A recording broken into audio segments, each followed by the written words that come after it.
Whoa, we're halfway there. Whoa, we're living on a prayer. A hope and a prayer at that, for sure. I think I write that in the prompter every year when we get to this point. Repetitive. It's Pick 6, Week 5, second half of the high school football season is officially here. I'm Nick Coit, he's Ian Steele, and we are ready to tell you about some important games tonight, as usual. That's right. The weight of these ones get heavier and heavier with the schedule getting thinner and thinner. And we start tonight with a big one in Division II, our Pick 6 primetime matchup, undefeated Barrington and undefeated South Kingstown.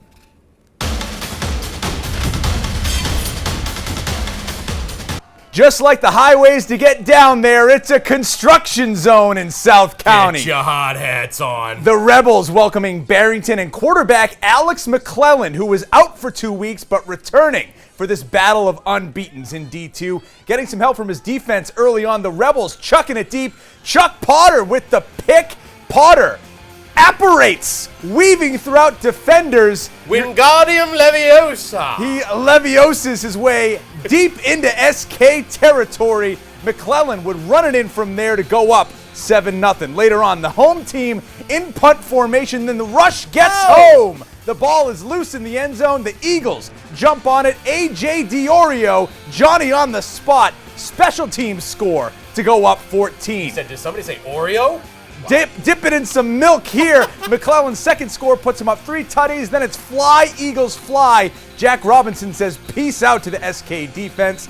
Flag is thrown for putting up the deuces there. Coach also yelled at him, but now we can laugh about it. 27-0 visitors at halftime. SK showing some grit out of the break. Amani Boama working on the punt return. He was playing all 3 sides of the ball today. Wow. Hats off to him on a rough one. Still trying to make some plays, and he takes this punt into the red zone. The home team would punch it in to make it competitive, but it was too steep of a hill to climb. Diorio with another score, his first on special teams. This one running the rock. Barrington sits alone now, atop Division II, 5-0 after this 41-7 win. Alex McClellan triumphant in his return. The QB, our primetime performer. Here with our primetime performer after a 41-7 win over South Kingstown, Barrington quarterback Alex McClellan. Alex, first game back after an injury, a battle of 2 undefeated teams coming into this one. So was there any chance you were going to miss it? Absolutely not. You know, we were taking it a little easy last week. We didn't want to rush anything. We said we're going to get you ready for South Kingston. You know, this is a big game for home field advantage, obviously.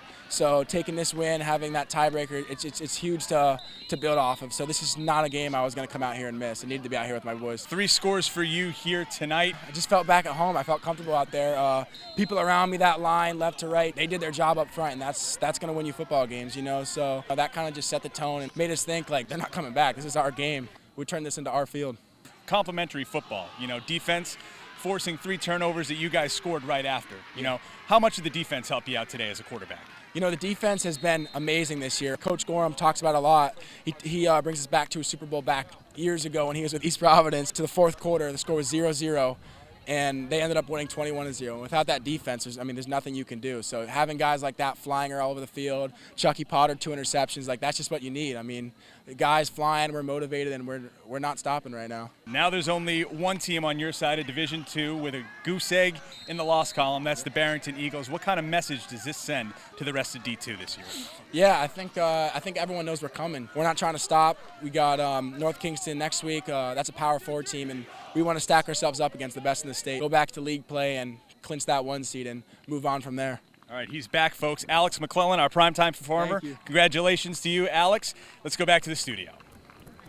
Great interview. He's a quarterback. He should have been for sure. He's right? media trained. The leader of the team. Really impressed by Barrington's performance tonight. To beat an undefeated team, 41-7. McClellan coming back from injury. Looked like he did not miss a beat. Running the ball, throwing the ball, and a complete team win for the Eagles. A special team score, turnovers, leading to complementary football like we talked about with Alex. So, Division II. Watch out for Barrington. Yeah. They are in the driver's seat right now for the number 1 seed. Certainly made a statement tonight, and South Kingstown, of course, will bounce back as For well. sure. Barrington next week, they play North Kingstown. Ooh, that'll be a good one. Interesting test. All right, let's get to the rest of the night's highlights.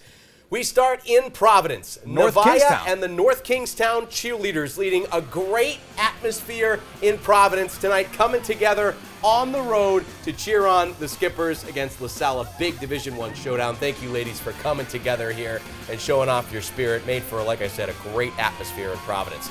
The second quarter of this game tonight, eventful. Already an 8-0 lead for LaSalle. Rams go to the air. Jaden Mosley to Tamoy Stitchell.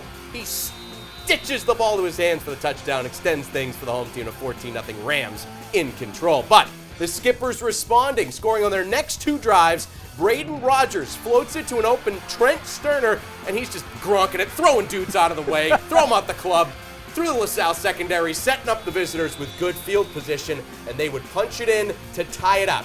Cooper Berthelot takes the short carry to Camelot. Just like that, it was 14-all. We got a football game. Oh, look out, Rams. Here come the Skippers. But before halftime, Ian, the Rams getting on the board again with the ground game. Mosley, the keeper here, turns it into a long run to get into enemy territory, and he is fired up the fist pump. And the Rams also could lean on Terrence Campbell. He was cooking. Rumbles across the goal line to put the Rams ahead again. LaSalle wins in a high-scoring affair, 42-21. They pull away in the second half. Next week, it's Hendricken at LaSalle. Big-time matchup here. The Rams stepping on the gas pedal late in that one. Under the lights at Conley Stadium, D1 Central coming off a loss to Division II Woonsocket, trying to get right against Westerly. Nasiah Bentel crashing in on the quarterback. He gets some reinforcements for the sack and the third down stop that forces the Bulldogs to settle for 3. Landon Husaro with the kicker for Westerly. He's able to get his boot up and in for a field goal. 3 points there. That goes on for a 15-13 final score. Westerly takes the win. Central losing its second straight game. Happy birthday, Andrew Ray, the Cumberland star, turning 18 today, according to the PA announcer. Hopefully there's a cake, a few presents, new car, maybe. Oh, is he 16, 17? 18. So oh, there we go. nice.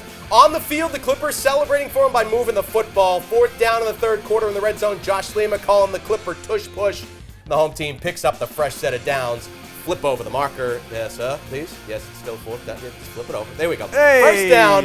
And then the next play, handoff goes to Ray, who scores his 3rd touchdown of the evening. Spinning and breaking the plane there. He had to work for it. He didn't get what he wanted for a gift. Ray at least got a win. Cumberland wins. They take this one tonight, 21-8, the final. Cumberland having a good season in D2, same as Barrington. To Cranston Stadium, where the color guard gets us started. Cranston East hosting Woonsocket. The Thunderbolts punting it away here, fielded by Jaden LeLumiere. He sees the light and takes off up the sideline. Only one man to beat down the end there. Nick, is he going to get past him? Big boy! It's a shoestring tackle at the 2-yard line. Great return. Wooney would punch it in from there. Road team not done making big plays. Jamari Barr reaching over the defender to go up 2 scores. Woonsocket wins big tonight, 59-6. Thank you to the greats, Tony Barretto, yes, sir. SVISports.com, for these electric highlights. Woonsocket wins big. Elite shooting. It's very nice. The best. Let's head to the bucket. Portsmouth across the bridge playing at Shea in Pawtucket. Second play of the second half. The Raiders forcing a fumble recovered by Keandre Silva, giving his team great field position. This was a defensive slugfest. The Patriots, Stevie Alex taking advantage of the miscommunication, getting the ball right back on another fumble and keeping the home team off the board. The Patriots go on to win this one tonight in a shutout. The final score, 21-0. You know, Ian, I was a lucky guy shooting these games tonight. You know What why? is that? Why? Well, everywhere I went, someone would just score. It's not always like that. No, it isn't. Behind the scenes look there. That's North Smithfield hosting Tolman. First play our cameras captured a 56-yard touchdown run by Darren Valentin. It's like he knew I walked in. Bursting through the home team's defense, taking it to the promised land, that extending the lead for the visitors to 31-0. And then the Tigers decide, hey, you know what? Let's go for 2 more. Make sure your boys rolling on it. Nick's here. Let's score some points. We did it. Jaden De Oliveira to Joseph De Cruz with the catch. For the conversion, Tolman wins on the road Friday, 33-0 the final. Thank you, Tigers. Appreciate you. We were seeing pink in Johnston. at Johnston High School tonight for cool uniforms for the Scituate Spartans, obviously for a good cause. Two Spartans taking on Juanita Sanchez. I think that just pops, even with the blue. That's nice. Looks good. 7-7 game in the second quarter. Final play before halftime. Cavaliers trying to score more points, but the pass falls incomplete. They're knocked away. Scituate defense keeping it tied at the break. Spartans trying to go to the ground to get things going in the second half. Paul Zolkos gets a steady dose of the carries. Cavs slow him down a bit here. And the Cavaliers, they pull away in the second half with 3 scores. Juanita Sanchez wins this one tonight, 28-7. And finally, a stop in Massachusetts tonight, thanks to our friends at New Bedford Cable for this. Greater New Bedford Voc-Tech hosting Seekonk Bears, getting things going. Toss up TD to Alex Pellegrino, putting the home team on the board there. Then later, the handoff goes here to Harrison Cabral, and he keeps his feet moving. I would say this qualifies as a beast mode kind of run. He keeps going. Goodbye. That's a touchdown. Gets to the end zone. Another score. The Bears just had it going all night long. Long pass from Reese, and Gabriel Alves grabs it over the defender. So we got a beast mode. We got a mossing. Greater New Bedford wins big Friday, 49-0. The final. How about the Bears? Some other scores around Rhode Island tonight. Pilgrim putting up some points in a 44-21 victory over Narragansett. Ponagansett taking down a Miles Craddock-less Moses Brown squad 49-6. Burrillville doubles up EG on the road tonight 12-6. Middletown holding serve at home with a big win over Chariho 49-14. And EWG Prout shutting out Tiverton on the road tonight 35-0. That is Pick 6. We'll have the rest of the day's sports news coming up after the break.